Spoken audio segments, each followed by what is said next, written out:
ఒకసారి దాని మీద దృష్టి సారించాలి సార్. ఇక్కడ ఇప్పుడు మన మండల స్థాయి సమీక్ష అనేది పై అధికారులకు తెలియబడతారు సార్. మేము ఇక్కడతోనే చెప్పేస్తున్నాం, మరి మా సమస్యలు పూర్తి కావట్లేదు సార్. మరి పరిష్కారం అవ్వాలంటే మేము ఇంకా ఏదైనా సమస్యలు ఉన్నాయి, ఏదైనా సమావేశం పెట్టారు సార్. ఇదే సమావేశం నుంచి మా పరిష్కారం అవుతాయి సార్. కనీసం ఇక్కడ మండలంలో తిరుమల మండలంలో ఎమ్మెల్యే గారు కూడా రావాలి సార్ ఈ సమీక్షకి. మేము ఎవరికి చెప్పుకోవాలి సార్. మేము రోజు వచ్చే ఎంపీడీఓ గారు, రోజు వచ్చే ఎంఆర్ఓ గారు, మాకు తహసీల్దార్ గారు, మెజిస్ట్రేట్ గారు, మేము ఆయన గారి దగ్గర దృష్టికి తీసుకెళ్తున్నాము, ఎంపీడీఓ గారి దృష్టికి తీసుకెళ్తున్నాము. కానీ ఇక్కడ రావాల్సినటువంటి మనకు కాన్స్టిట్యూన్సీ చెందినటువంటి ఎమ్మెల్యే గారు రావాలి కదా సార్. ఆయన గారు రాకపోయినా పిఏ గారు రావాలి కదా సార్. జనరల్ బాడీ మీటింగ్ కదా సార్. మా సమస్యలు చెప్పుకోవడానికి చాలా సమస్యలు ఉన్నాయి సార్. తిరుమలపాలెం మండలం కేంద్రంలో పబ్లిక్ టాయిలెట్ వేస్తారు. తిరుమలపాలెం మండల కేంద్రంలో పబ్లిక్ టాయిలెట్ లేదు. ఇక్కడికి వస్తున్నటువంటి అధికారులకు ఇబ్బందులు అవుతున్నాయి సార్, ప్రజలకు అవుతున్న ఇబ్బందులు అవుతున్నాయి సార్. బస్ షెల్టర్ లేదు సార్. తిరుమలపాలెం మండల కేంద్రంలో bus shelter sir. Bus shelter కావాలి సార్. అమ్మాయిగూడెంలో కనీసానికి అక్కడ ప్రజలు ఎంత ఉన్నారు, జర్నీ చేయాల్సిన వాళ్ళు చాలా మంది ఉన్నారు సార్. ఇక్కడ ఎక్స్ప్రెస్ ఆపాలని పోయినసారి స్టాప్ పెట్టాం సార్. కానీ ఇప్పటి వరకు మీరు దాని మీద స్పందించలేదు సార్. సార్ ఇంకోటి ముఖ్యమైన విషయం సార్. ఇప్పుడు మేము వేసి చెప్పడానికి మీకు ఇబ్బంది అవుతుంది సార్. మీరు నోట్ చేసుకోవాలి సార్ పాయింట్. మా సుధోగండ గ్రామ పంచాయతీ పక్కన నాగమయ్య గ్రామ పంచాయతీ, సుధోగండ గ్రామ పంచాయతీలో ఎన్ఆర్టీసీ మీద రోడ్ శాంక్షన్ అయింది సార్. శాంక్షన్ అయిన రోడ్డుని హోల్డ్ పెట్టించారు సార్. మరి ఏ కారణంగా హోల్డ్ పెట్టారనేది నాకు లిఖిత పూర్వకంగా ఇవ్వాలని నేను అడిగితే నాకు ఇప్పటి వరకు దానికి సమాధానం రాలేదు సార్. సీసీ రోడ్ వస్తేనే నేను సీసీ రోడ్ వేయించుకుంటాను సార్. నేను గ్రామ పంచాయతీ అభివృద్ధి చేయడానికి మేము వస్తే మాకు ప్రతి ఒక్క పనులలో అడ్డంకులు వస్తున్నాయి సార్. అదొకటి సార్. తర్వాత సెకండరీ సార్, ఇప్పుడు తిరుమలపాలెం మండలంలో ఇప్పుడు మేము సర్పంచ్గా ఎన్నికైనాం. ఆ తర్వాత మాకు ఇప్పటి వరకు గౌరవ వేతనం ఇప్పటి వరకు రాలేదు. మొన్న జూలై నుండి వస్తున్నాయి, 2 నెలలే వచ్చినాయి. ఇంకా 6 నెలల వేతనం రావాలి. మరి అది వస్తాయా రావా?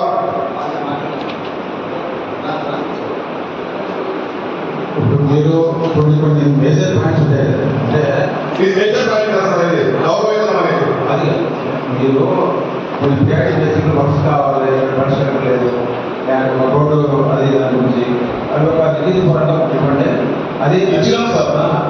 గతంలో ఇదే జనరల్ బాడీ మీటింగ్లలో ఇచ్చినాం. మంత్రి గారు ప్రజాదరణ పెట్టినప్పుడు, బస్సులు కేంద్రంలో వచ్చినప్పుడు పెట్టినాం సార్. తిరుమలపాలెం మండలంలో వచ్చినప్పుడు పెట్టినాం మంత్రి గారికి, రెవెన్యూ శాఖ మినిస్టర్ గారికి. ఇప్పటి వరకు ఒక బస్ సెంటర్ చిన్నది సార్, కట్టడానికి కూడా కనీసానికి ఆ వసతులు కూడా కల్పించలేకపోతున్నారంటే మీరు ఆలోచన చేయాలి సార్. బస్ సెంటర్ లేదు సార్. ఇక్కడ నుంచి ఉద్యోగం అయిపోయిన తర్వాత బస్ కోసం వెయిటింగ్ చేస్తున్నప్పుడు, వర్షం వచ్చినప్పుడు ఇక్కడ వచ్చిన మేడంలు కానీ సార్లు కానీ తడిసిపోయి ఇంటికి వెళ్ళిపోతున్నారు సార్, బస్ సెంటర్ లేక. అదే మీరు రిప్రజెంటేషన్ ఇవ్వండి. దానికి డిపార్ట్మెంట్ వైజ్లో ఎస్టిమేట్ తీసుకొని కరెక్ట్గా ఎస్టిమేట్ చేయాలి. పబ్లిక్ టాయిలెట్ అయితే తొందరగా మీరు కట్టించే విధంగా మీరు కూడా పై వరకు తీసుకెళ్ళారు సార్. చెప్పండి. అదొకటి సార్. సుధోగండలో ఎన్ఆర్టీసీ కింద సీసీ రోడ్లు అది వచ్చిన రోడ్డు ఎండిపోయినా తెలియదు సార్. డ్రైనేజ్ వ్యవస్థ పూర్తిగా బాగలేదు సార్. కరెంట్ వ్యవస్థ ఇంకా దారుణం సార్. రికార్డింగ్ వినిపిస్తా సార్ మీకు ఏం కాదు మాట్లాడింది. డ్రైనేజ్ గ్రామ పంచాయతీ చేసుకుంటారు కదా, ఎట్లా చేసుకోవాలి సార్? అంటే మీరు అదే మెయింటెనెన్స్ ఎట్లా? డ్రైనేజ్ కొత్తగా కట్టాలి, కడితేనే కదా సార్ మెయింటైన్ చేసుకునేది. సీసీ రోడ్డే లేదు, డ్రైనేజ్ ఎట్లా చూస్తే సార్ మనం. ఇంకోటి సుధోగండ ఒక హౌస్కి 2 ఫ్లోర్స్ పడతాయి. మిగతా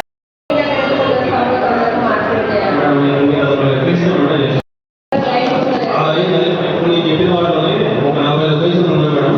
ఆ 40 లొకేషన్లు మొత్తం చేస్తారు. అవి పోల్ ఎత్తి మొత్తం మనం ఆ ఏరియాలో 40 లొకేషన్లో పోల్ ఎత్తి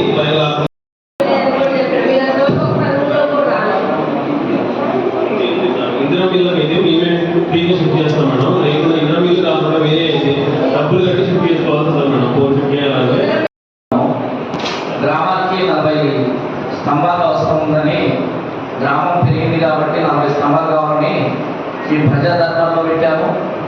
తమరికి కూడా మేము దరఖాస్తు పెట్టాము. ఏ గారికి కూడా ఇచ్చాము. ఇంతవరకు ఏమీ స్పందన లేదు. దాని గురించి ఇవ్వండి సార్. మీరు నాటింది కాదు సార్, బడ్జెట్ సెక్షన్ కింద వస్తుంది. నేను ఆ ఏరియాకి తెలియజేస్తాను సార్. ఒకసారి సార్ మీరు ఒకసారి కాబట్టి దయచేసి ఆ స్ట్రీట్ లైట్ లూజ్ వైపు నుంచి కొత్త వైపు 3వ స్ట్రీట్ లైన్ సార్. 3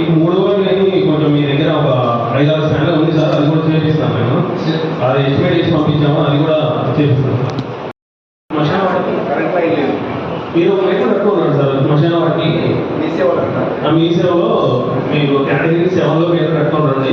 ఇక్కడ మన సర్పంచ్ గారు, ప్రమర్తన సర్పంచ్ గారు అంతా కట్టారు. వాళ్ళందరికీ కూడా ఎస్టిమేట్ చేసి పంపించాను. వాళ్ళకి వేల అవుతుంది. మీరు కూడా కేటగిరీ 7లో మీరు కట్టుకోండి. మీ సేవ 3000 అవుతుంది. అయితే మీకు మాట్లాడారు. నాకు ముందు ఏ గారు ఏదైతే ఉన్నారో ఆయన మెటీరియల్ కాంట్రాక్టర్కి ఇచ్చాను, ఆయన ఇవ్వలేదని అడిగిన వల్ల కొంచెం అది పెండింగ్ ఉన్నాడు. మాట్లాడాను. అది కూడా ఈ 10 రోజుల్లో సాల్వ్ అయింది. ఏదైతే పోల్ ఎత్తి లైన్ లాకుండా ఉన్నాయో అన్ని డిస్ట్రిబ్యూషన్లో ఇది కూడా అయిపోతాయి. మరి మేము చెప్తాను కానీ మరి చేసేదే లేదండి. మమ్మల్ని ఏమో అక్కడనే గొప్పించారండి. నాకు ఎన్నిసార్లండి మీరే చెప్తారు ఏంటన్నా సర్పంచ్ అని మా ఊళ్ళో ఎంత పెద్ద గ్రామం మంచి అది పిండిపోరు బాబాయ్ వల్ల నేనైతే అసలుకి భరించలేని బాధ వస్తారండి నాకు. మీరు చెప్తారు సార్, మీరు చెప్పేదాన్ని మేము ముంగొడతాము. నేను ఆ సమాధానం చెప్పుకోవాలండి. మేడం పాపాయి కూడా పోల్ ఎత్తి ఏం లేవు మేడం. పెళ్లి పోలు ఉన్నాయి మేడం. పోల్ ఎత్తి లైన్ కాకుండా ఏం లేదు కదా పాపాయి కూడా. మన ఊళ్ళో ఎవరికి ఇచ్చింది దబా దబా ఏం చేస్తే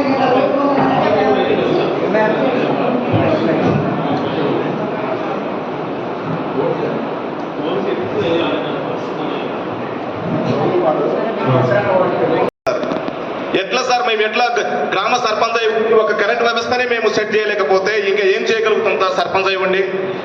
కరెంటు అనేది ఈ పార్టీలతో సంబంధం లేదు. మరి ఆయన గారు చెప్తున్నారు సార్, అది ఎమర్జెన్సీ డిపార్ట్మెంట్. అది సమస్య అనేది స్పందించాల్సిందే, ఎవరైనా స్పందించాల్సిందే. ఏ గారికి చెప్పండి సార్ అది.